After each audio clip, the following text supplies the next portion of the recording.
الرحمن الرحيم. هنعمل مع بعض النهاردة البطاطس اللي بتتقدم مع محلات الفطاير اللي هي بتبقى مخللة. انا هقول على طول بسم الله في الوصفة. طبعا الكمية تقديرية. عندي هنا دول حبيتين بطاطس مقطعهم مكعبات، وحتى عصرة ليمون ورشة ملح، وهسلقها 3/4 ساعة. التتبيلة اللي هنحط فيها البطاطس، عندي هنا فصين توم مفرومين، وكمان معلقة كبيرة هريسة. انا كنت منزله لكم فيديو ليها قبل كده.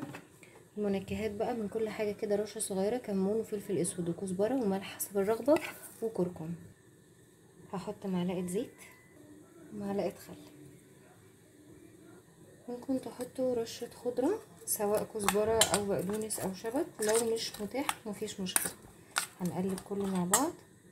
بعد ما سلقتها صفيتها كده في المصفى وهي سخنه على طول هحطها على الصوص وابتدي اقلب.